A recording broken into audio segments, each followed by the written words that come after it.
I literally just finished assisting on a laparoscopic appendectomy, which is just removing the appendix through keyhole surgery. It was a 12-year-old boy. He literally came in, clocked him in A&E. He had right iliac fossa pain, vomiting. Normally with appendicitis you don't normally get vomiting, but he was very tender in the right iliac fossa. For anyone that doesn't know, the right iliac fossa is just here, which is where your appendix is. So yeah, we decided to take him into theatres, and it was just really good, like seeing a patient in A&E and like doing the surgery as well, and just getting like the full, or being part of the full journey. Definitely had appendicitis. This appendix was flamed, a bit pussy, so it was literally take the appendix out, suck the pus out, and then just do a washout to make sure that everything's all cleared. So yeah, it was really great to assist. It's literally like 2 a.m. I have got all the energy in the world. During the surgery, like my bleep was just going off, so I still have more referrals, and I still have like literally 3 patients to see in A&E. It is definitely an ortho night. The lighting, sorry, my arm's even hurting. Okay, I just had to switch the lighting, but it is definitely an ortho night. I've had neck femur, a lower limb fracture, which I haven't seen yet, and I've got another patient that is ortho that they want to refer to me. So yeah, but I'm very hungry, so I'm gonna have a quick break, get food, and then we go again. So I'm about to watch the video of me having my breakdown. It should be interesting. Guys, imagine like for the whole night shift, this is all I drank because it was just so busy, and I literally cannot stop crying since, I'll explain later when I'm not crying, because literally if you just see my face right now, it's just puffy. It's like 15 minutes before I had to leave for the last shift tonight, and I have no energy. I really don't want to go, but I'm just filming this anyway, just so that I can look back on it, and so like people can see like it's not always great. And I'll probably look back and be like, it wasn't even that deep anyway, and I think it's just lack of sleep and exhaustion and lack of food and lack of water. Like I haven't drank water all day. I probably should, because I've just been sleeping, but I really don't want to go in. I'm sorry, like this video is literally just me holding water. Okay, I just had to switch the... Oh my gosh, flipping out. I was down bad. Yeah. I have very much like blocked that out, like how bad it was. Hey guys, and welcome back to my channel. My name is Marie. If you're new, I am a second-year foundation doctor in England, and today's video is a vlog on my night shift. But that night shift was actually awful. It was disgusting. So when I tell you it went left, the rest of the vlog did. I couldn't vlog the rest because I was fighting for my life. So yeah, so I'm gonna do this video retrospectively, but before we even get into it, if you can like, comment and subscribe, I would really appreciate it. So basically I'm on urology, but I cover the general surgery on call rota, and I am an F2, so I am now an SHO, which is a senior house officer. And in my hospital, the role of a senior house officer on surgery is that you take all the referrals, and at night you don't just do general surgery, you also do ENT, you also do trauma and orthopedics, and you will also do vascular. So basically you do everything, and it's just like, does it look like I know trauma and orthopedics? Like, does it look like I know? No. So it's just a hot mess. But you do have a trauma and orthopedics registrar. They're not on site, but you can contact them, and if you really need to, like, they can come in as well. So you do have like the support, but it's a lot for one person because you're doing everything. It's just you, and like the night team consists of an F1, you as the SHO, and the registrar. The F1 is covering the ward jobs, so essentially it's just me and the registrar, but obviously I'm taking all the referrals, so it's just a lot, you know, for me to do. But it's like, okay, cool, fine, whatever. Like, I've already done 4 nights previously, and that was fine. Like, it was busy, but I actually enjoyed it. But this one, this reset, like, the Friday was fine, it's calm. Like, what normally happens is you start at 8 for handover, so it's 8 till 8:30, and then any patients that are to be seen, you'll just go and see. Luckily, like, I had a good registrar, so like he will just come with me to see all the patients, which was good. So like Friday wasn't too crazy, like it was manageable, but it was the Saturday, guys, the Saturday, like, it was just relentless. It was just non-stop, and like initially, like, I wasn't deep in how crazy it was until after, but it was just referral after referral after referral after referral. I think I had 17 referrals, and if you think back, essentially what handover's 8 till 8:30, and then so you start really 8:30 p.m. and then handover in the morning is 8 a.m. so that's essentially 11.5 hours, and you're telling me that I got 17 referrals. Like, you do the maths, but obviously that is more than one patient per hour. It's a lot to do, and on top of that, like, when you're seeing the patient, you have to obviously take the history, do the examination, write up the notes, the A&E notes, book and vet any scans. And in the night, there's no quick way because there's no on-site, and there's not an on-site radiologist, so you have to call this central thing called Medical, which is where you can get through to a radiologist, but it's so long because you have to go through multiple steps. And then because obviously it's night, there's less staff, so like getting the patient to CT, if they needed a CT for example, it's just, everything's just really long and slow. And when it's just you having to like see all the patients, write out the notes, book all these scans, update the list as well, and the list is so tedious, like, don't get me started. So every patient you see, so that's 17 patients I have to add onto the list, and you have to manually add everything. You have to add the patient, the date of birth, hospital number. Next column is why they come in, then you have to manually type the bloods, which is so tedious. Like, other hospitals you can just automatically just move it over, but no, my one is manually typing each one, and then you have to write the plan, doing that 17 times on top of, like, it's just a lot for one person to do. But it was like, it's fine, it's cool, yeah. And then we had a patient, a little boy that came in, tummy pain, and it just sounded like appendicitis, really and truly, where it started at the umbilicus and then moved over to the right iliac fossa, just in a lot of pain. But he also did complain about testicular pain, which is quite interesting. So we were kind of thinking it is most likely appendicitis, but we just wanted to do bloods just to make sure. And then again, because there's no one around, I had to take the bloods, and like all these little things just makes it long, because it's like, I'm trying to take bloods off the kids, but I'm still getting referrals and this and that and writing it down. It's just a lot. And then turns out we were like, this boy has an appendicitis, so we needed to go into theatres. So you see me, like, I'm all happy, like, yeah, and like it was so cool.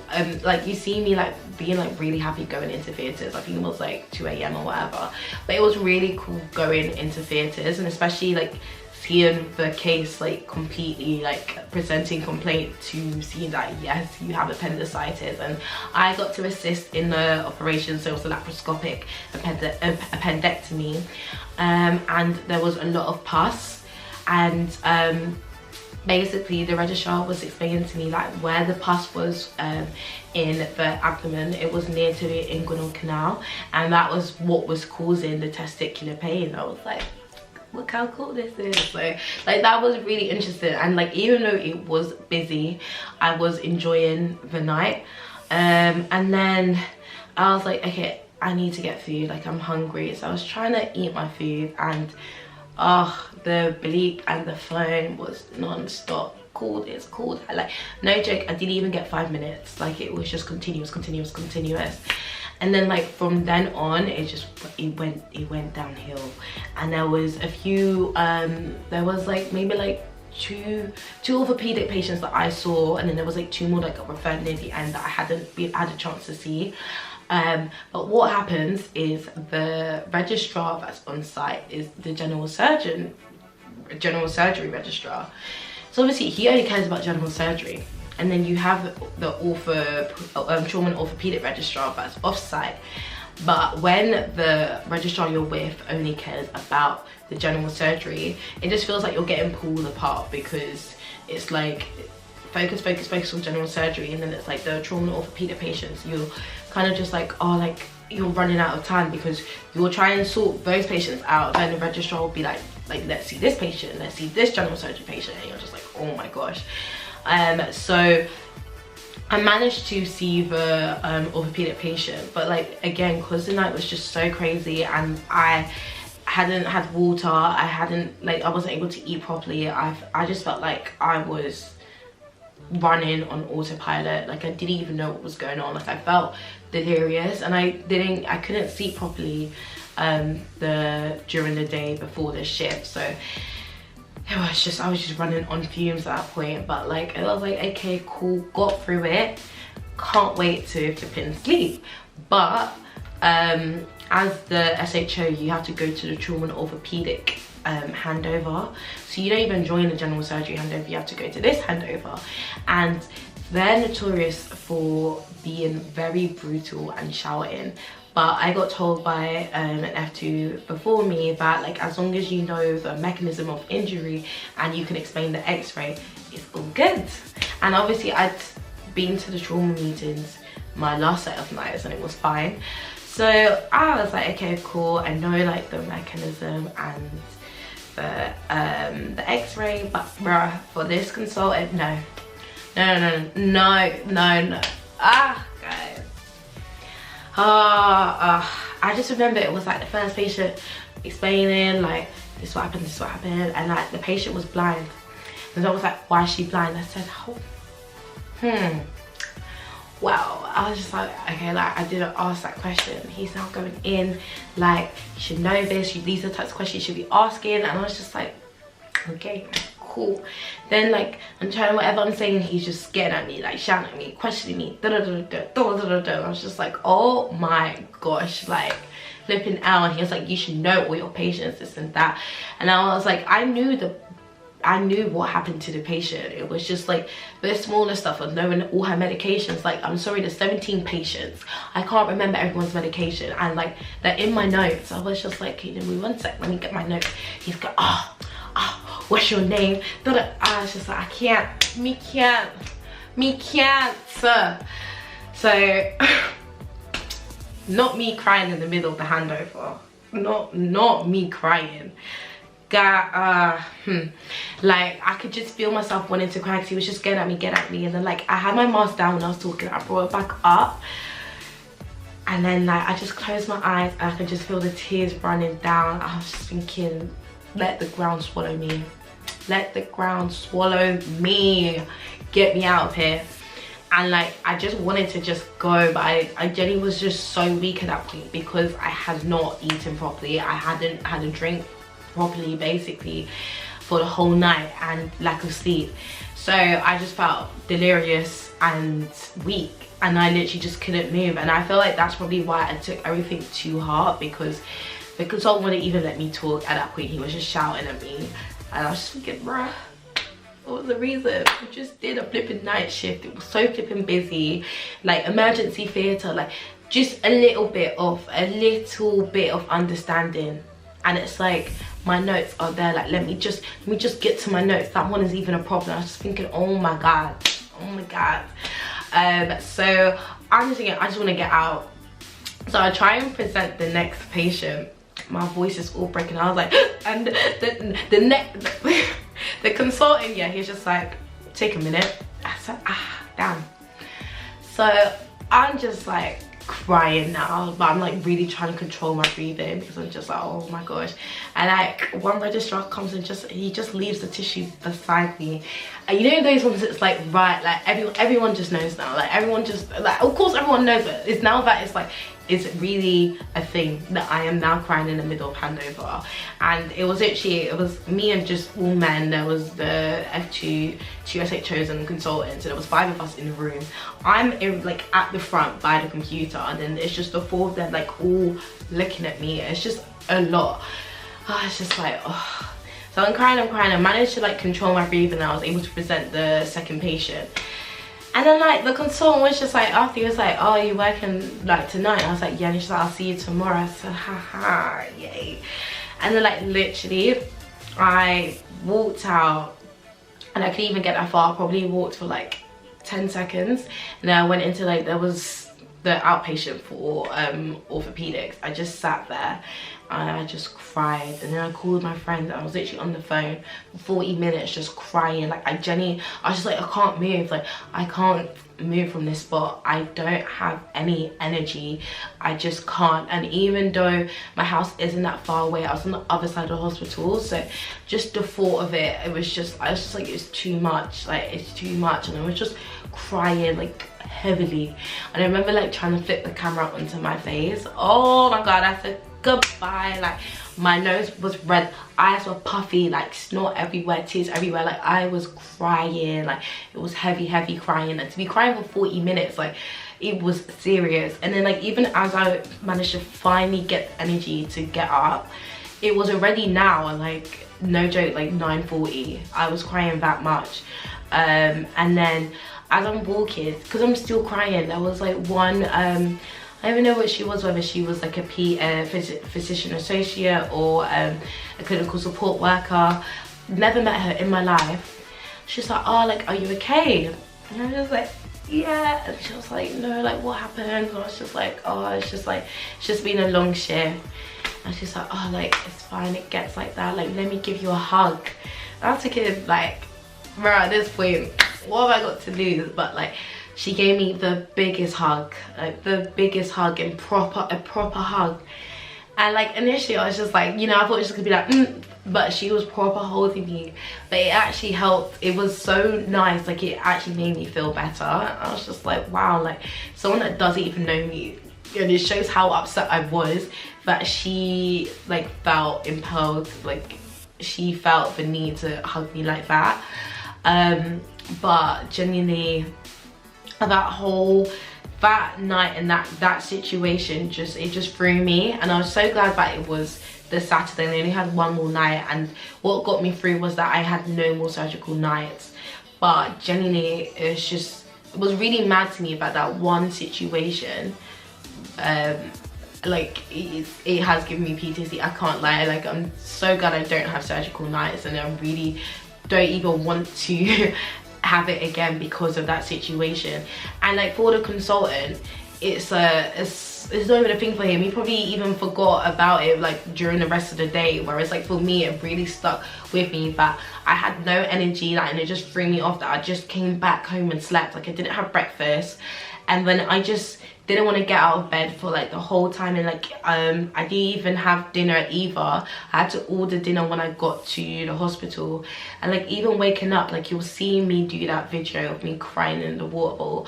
I haven't even watched it yet. Like I need to actually rewatch it and just see, like, because generally it, even rewatching it, I feel like it will give me PTSD.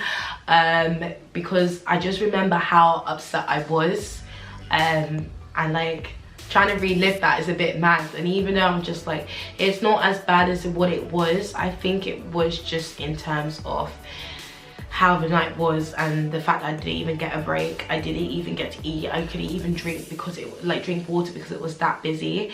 And this is a kind of like side that people don't show you. So I want to like show like the truth of the NHS and how it can be. And consultants shouting at juniors is a very common theme, and it's like, I talked about it to a well, he's an F3 now, but he did trauma and orthopedics, and he explained to me like just in terms of why the consultant was asking me these types of questions. Like when he explained it to me, I was like, that makes sense. So like in terms of why is she blind, it could be whether it was a recent thing and she recently turned blind and that was kind of contributed to her falling, or it was an ongoing, she's been blind for like since birth or for years and years and years, and so the blindness isn't really a contributing factor to her fall.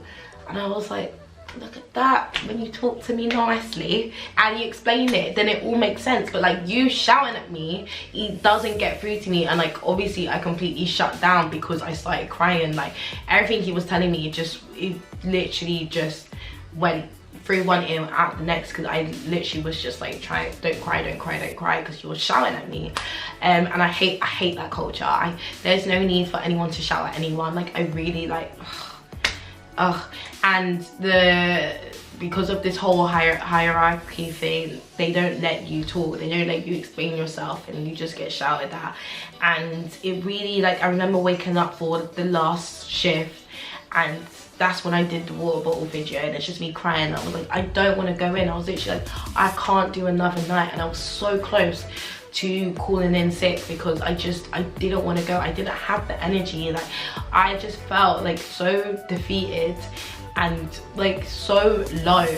And I've never, like, no shift for over a year of doing this has ever made me feel like that. And I was just like, I can't, like, I was just like, it's not worth it. Like, you work so hard throughout the night just to get shouted at by like a consultant that I've never even met before, and you're shouting at me like you don't even know me. Why are you shouting at me? And yeah, like it was just a lot. But like thankfully the Sunday was calm, and like and again I had a really good registrar, so like that helped.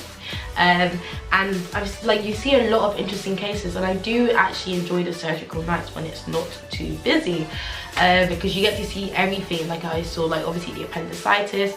There was sort of a lady that had a fall, and she was laying in the bathroom for hours and hours and hours, and then like a massive cut on her knee, and it was basically like open, but because of so much skin came off, there was nothing that the orthopedic team could do, so it ended up that she needed to be transferred to another hospital where plastics could get involved as well, because she didn't have enough skin to cover the knee. So that was really interesting. There was a lot of like femur fractures, there was cholecystitis, there was pancreatitis. Like, you see a lot, and you learn a lot, and it's really like those types of stuff, like, it is enjoyable. But I feel like that incident with the consultant kind of just tainted the whole night. I did actually enjoy my surgical nights. I enjoyed the first 4, I enjoyed the Friday. It was just the Saturday that made it like awful.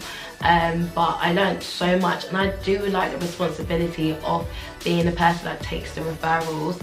And as you're taking the referrals, like, you learn to ask the relevant questions, ask to see what investigations have been done. It gets you thinking, like, what could it be based on the handover. And then obviously when you get to see the patient, you're able to take the history, do the examination, order the relevant investigations. And obviously it helps you be like, okay, that presented complaint is now this diagnosis once you get the scans back and stuff. And so you end up learning a lot. Overall, I would say, like, I actually do enjoy it. It's just nights itself is so taxing on the body, and it's something that I don't want to do long term, because genuinely, obviously I was done out after the Saturday night, and so like that Sunday I just remember feeling like bags under my eyes. Like, it just felt like I aged like 5 years in the space of a night.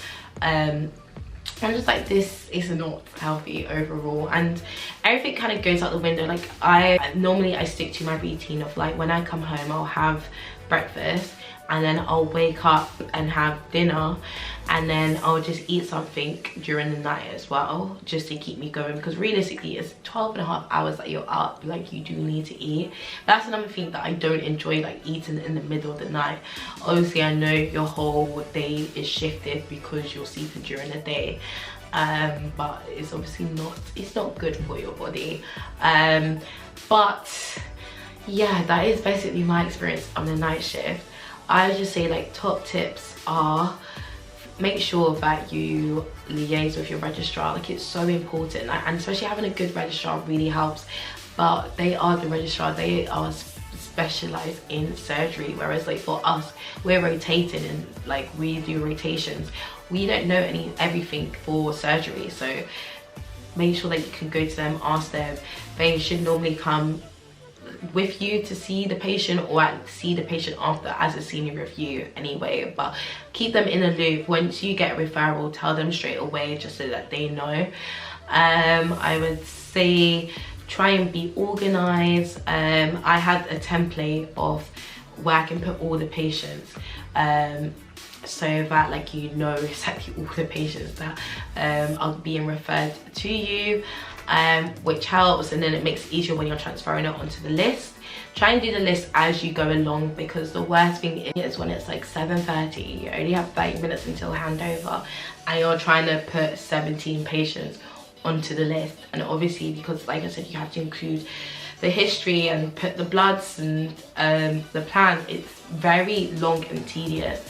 And obviously when it's 8 o'clock and the day team are coming, they're now waiting for you to do it, so it's easier for you to just do it as you go along rather than waiting until the end.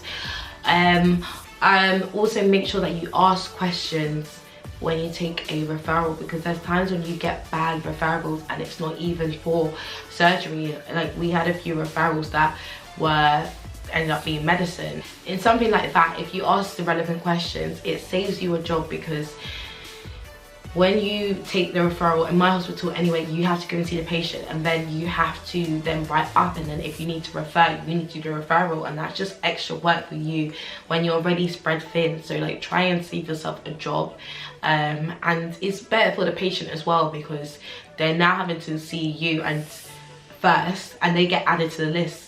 So it's a long list already before you go and see them, and then they end up not even being a patient for you. Like, they should have gone to another speciality, and then for them to then get referred, and now that they're on bottom of that speciality, and it's just a long waiting time for the patient. So yeah, make sure you ask relevant questions, and you can kind of see whether it's for surgery or not, or any speciality that you're with. Always make sure that they do bloods as well before you take a referral, just because the bloods really do give you an idea of what is going on, or a better idea of what is going on. Make sure that you drink water. I think I'm normally a really big advocate of like giving yourself breaks and putting yourself first, because if you are not 100%, it doesn't help anyone. And that is definitely, I did notice that during the Saturday shift, I physically didn't get time. That was the only thing. Like, I just didn't get time for myself. But having experienced that and like what it can lead to, I'm just like, if I'm getting referrals or whatever, I will literally like give myself, like, we're entitled to an hour break. That's what's so funny, an hour break on these shifts. I never ever get an hour break. Like, it's always so busy. But even if I can get 30 minutes just to myself, I'm gonna like make sure that I do that. I think nights are a lot harder because there's no one else around. When it's during the day, even if you're on call, it's fine, but nights is a lot harder. So that is something that I will encourage you guys to like try and make sure that put yourself first. You are entitled to an hour break anyway, and it's annoying when like nurses, they get their scheduled time, break time, and no one can disturb them. And even in A&E as well, the doctors get an hour away, no one can disturb them really. But for you, when you're on call, it's non-stop.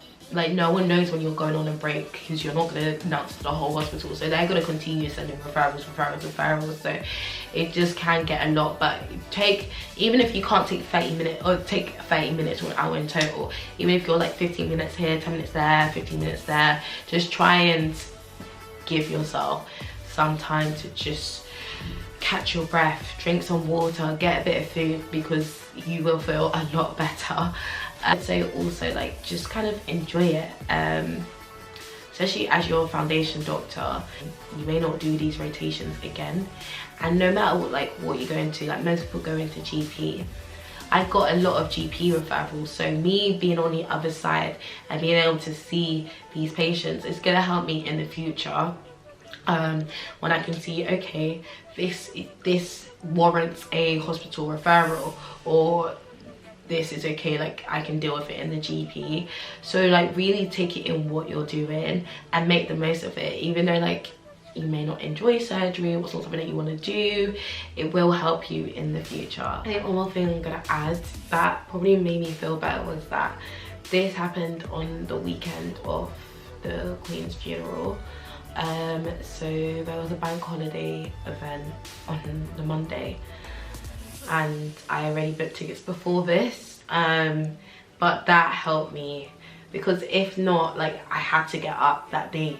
If not, I would have just, that Monday I would have just slept the whole day. I wouldn't have gotten up. I would have just been like I'm saying in bed. But that let me just reset and restart and just let me enjoy and forget about that. And it definitely helped. Like I felt so much better. I was with my friends, I was dancing, I had a great time, and it just allowed me to put that behind me. And I think that is the biggest thing. I mean, everything that I said before, like important, but for your own well-being, make sure that you have something to look forward to after your nights, like, because essentially you only get an actual day, because the Monday is a day off, even though you've worked 8.5 hours on there, and the Tuesday as well is your day off, and then you're back on Wednesday. So try and make sure that you have something planned on the Monday. Like don't spend the whole day sleeping, because it will just mess up your sleeping pattern. But it also allows you to get up and do something and just kind of feel like a human being again. And obviously so that it can prep you for the rest of the week and so that you can get over the nights, because whether you have a good night or not, like nights in general are tough because you're going against your natural clock, like you're having to stay up all night, like it's taxing your body. But yeah, hope you guys enjoyed the video. It was supposed to be a vlog, but it's just basically me talking now. But I hope you guys enjoyed it, and I will see you guys in the next video.